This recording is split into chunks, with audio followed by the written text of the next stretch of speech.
रऊफ मुझे बताइएगा, जिस तरह की परफॉर्मेंस साउथ अफ्रीका की रही उसकी तो हम सब तारीफ कर ही रहे हैं, दाद दे ही रहे हैं, लेकिन ये हिंदुस्तान को क्या हो गया? अपने घर में इतना मसला कैसे हो रहा है? देखिए, मेरा ख्याल है कि डबल माइंडेड है। उनको पता ही नहीं चल रहा कि किस तरह की पिचें प्रिपेयर करना है, क्योंकि जो इनका डिजास्टर होम ग्राउंड में शुरू हुआ था वो न्यूजीलैंड के खिलाफ हुआ था। इन्होंने पहले टेस्ट में थोड़ा सा उस पर मॉइस्चर रह गया था और उसके बाद जो न्यूजीलैंड के फास्ट बॉलर थे लास्ट ईयर, उन्होंने उनको आउट क्लास कर दिया था। और उसके बाद फिर पटेल ने और जो दूसरे बॉलर थे उन्होंने उनको स्पिन पिचेस पर भी डोमिनेट किया था और वहां पे इनको व्हाइट वॉश हुआ था। तो अभी तक इनके दिमाग में वही चीज चल रही है कि जो फॉरन टीमें यहाँ पे आ रही हैं उनके खिलाफ किस तरह की पिचेस बनाएं। अब ये भी एक बिल्कुल रोड पिच बनाई थी और उस पर जो साउथ अफ्रीकन बैट्समैन है उन्होंने आउटस्टैंडिंग प्ले किया है और स्पेशली जिस तरह की बॉलिंग की है। जैनसन ने 7 विकेटें दी हैं, पहली इनिंग में 6 विकेटें, वो आउटस्टैंडिंग किस्म की बॉलिंग थी। और उसके बाद जो उनके बैट्समैन है पाकिस्तान के टूर पर आए हैं, मुश्किल टूर था, वहां पे बहुत ज्यादा स्पिन फ्रेंडली पिचेस थी।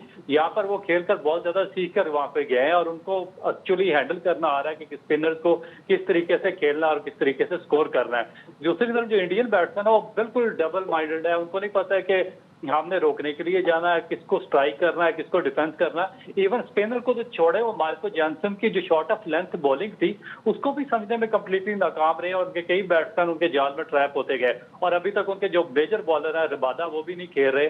और मेरा ख्याल है कि बड़ी आउटस्टैंडिंग किस्म की परफॉर्मेंस वोमा 11 की है इंडिया के खिलाफ। शाहिद साहब, क्या वो जो कमेंट हमने स्टंप माइक पे सुन लिया था कि वो उनकी हाइट का मजाक उड़ा रहे थे, क्या उसको पर्सनल ले लिया? क्या वजह है कि इतना ज़्यादा जो है वो वन साइडेड मुकाबले हुए दोनों? नहीं, साउथ अफ्रीका की जो टीम मैनेजमेंट है वो बहुत ज़बरदस्त है। शुक्री कॉनरेड उनके अब तीनों फॉर्मेट के कोच हैं और उन्होंने टीम को बड़ा अच्छी तरह जेल किया। बावूमा is a very good leader.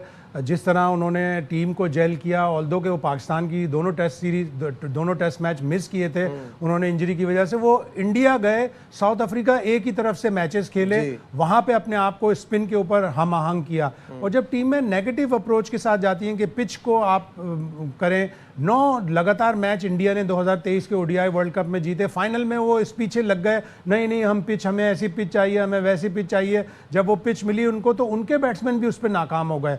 इसी तरह पहले टेस्ट मैच में कि जी 2-3 दिन में खत्म कर दें टेस्ट मैच, लेकिन टॉस तो आपके हाथ में नहीं होता ना जब आप, और अगर आप टॉस हारते हैं, पाकिस्तान ने भी पिछले साल इंग्लैंड के खिलाफ यही हिकमत अमली इख्तियार की थी, लेकिन पिंडी टेस्ट में पाकिस्तान टॉस हारा, उसके बावजूद पाकिस्तान टेस्ट मैच जीता, इसलिए कि पाकिस्तान ने पहली इनिंग्स में अच्छी बैटिंग की थी।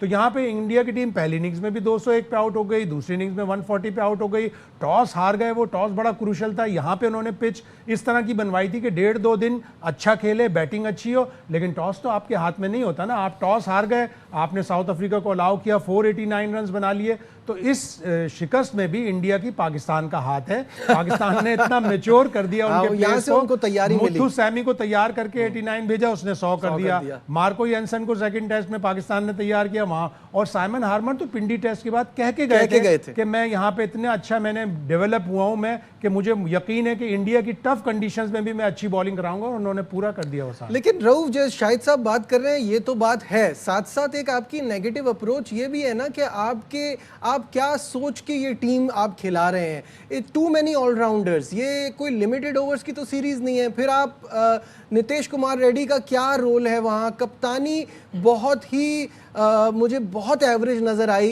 पंत की, क्योंकि ऐसा लग रहा था he was just going through the flow, कोई अग्रेशन नहीं थी, मतलब फील्ड भी लूज थी, कुछ extra ordinary out of the box think नहीं कर रहे थे। क्या कहेंगे?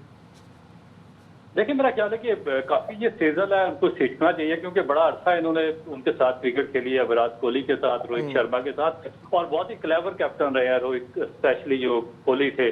तो उनसे, मगर ये क्योंकि इनका माइंडसेट कैप्टनसी वाला नहीं था और इनको अचानक ये बाहर देना पड़ा शुभमन गिल के बाद, तो इसलिए फिर एक डिजास्टर का शिकार है, एक मोमेंटम नहीं बन रहा। दूसरा, आपने बिल्कुल ठीक बात की है कि टेस्ट क्रिकेट स्पेशलाइज्ड जो प्लेयर हैं उनकी गेम है। अगर आप स्पेशलिस्ट बैट्समैन है तो आप खेलें, अगर स्पेशलिस्ट बॉलर है तो आप खेलें, फिर आप परफॉर्म करेंगे। अगर आपको दोनों 50-50 हैं तो फिर आप टेस्ट क्रिकेट में ना तो आपसे मार्को जॉनसन की शॉर्ट ऑफ लेंथ बॉलिंग खेली जाएगी और ना ही आपसी हार्बर की स्पिन बॉलिंग खेली जाएगी, और ये पाकिस्तान के लिए भी एक बहुत बड़ा लेसन है।